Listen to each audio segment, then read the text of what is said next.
Last night, the United States brought the world's #1 terrorist leader to justice. Abu Bakr al Baghdadi is dead. He was the founder and leader of ISIS, the most ruthless and violent terror organization anywhere in the world. The United States has been searching for Baghdadi for many years. Capturing or killing Baghdadi has been the top national security priority of my administration. U.S. Special Operations Forces executed a dangerous and daring nighttime raid in northwestern Syria and accomplished their mission in grand style. The U.S. personnel were incredible. I got to watch much of it. No personnel were lost in the operation, while a large number of Baghdadi's fighters and companions were killed with him. He died after running into a dead-end tunnel, whimpering and crying and screaming all the way. The compound had been cleared by this time, with people either surrendering or being shot and killed. 11 young children were moved out of the house and are uninjured. The only ones remaining were Baghdadi in the tunnel, and he had dragged 3 of his young children with him. They were led to certain death. He reached the end of the tunnel as our dogs chased him down.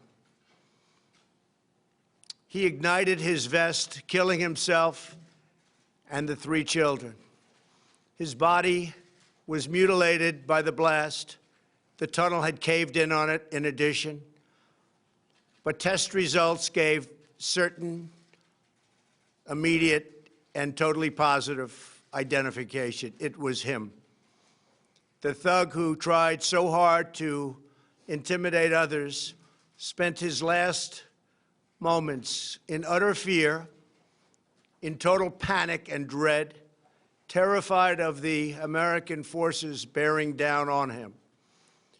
We were in the compound for approximately 2 hours, and after the mission was accomplished, we took highly sensitive material and information from the raid, much having to do with ISIS, origins, future plans, things that we very much want. Baghdadi's demise demonstrates America's relentless pursuit of terrorist leaders and our commitment to the enduring and total defeat of ISIS and other terrorist organizations. Our reach is very long. As you know, last month we announced that we recently killed Hamza bin Laden, the very violent son of Osama bin Laden, who was saying very bad things about people, about our country, about the world. He was the heir apparent to al-Qaeda, terrorists who oppress and murder innocent people should never sleep soundly, knowing that we will completely destroy them. These savage monsters will not escape their fate, and they will not escape the final judgment of God. Baghdadi has been on the run for many years, long before I took office. But at my direction, as Commander-in-Chief of the United States, we obliterated his caliphate 100% in March of this year. Today's events are another reminder that we will continue to pursue the remaining ISIS terrorists to their brutal end. That also goes for other terrorist organizations. They are likewise in our sights. Baghdadi and the losers who worked for him, and losers they are. They had no idea what they were getting into. In some cases, they were very frightened puppies.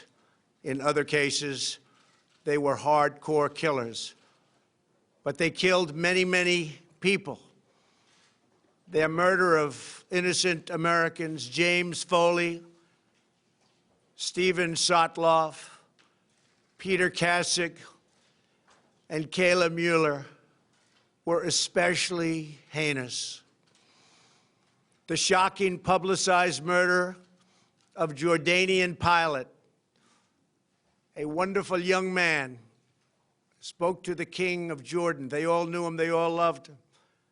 He was burned alive in a cage for all to see on the execution of Christians in Libya and Egypt, as well as the genocidal mass murder of Yazidis, rank ISIS among the most depraved organizations in the history of our world.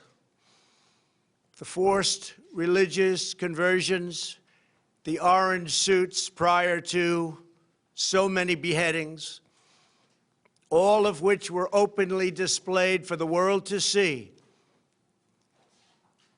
This was all that Abu Bakr al Baghdadi, this is what he wanted.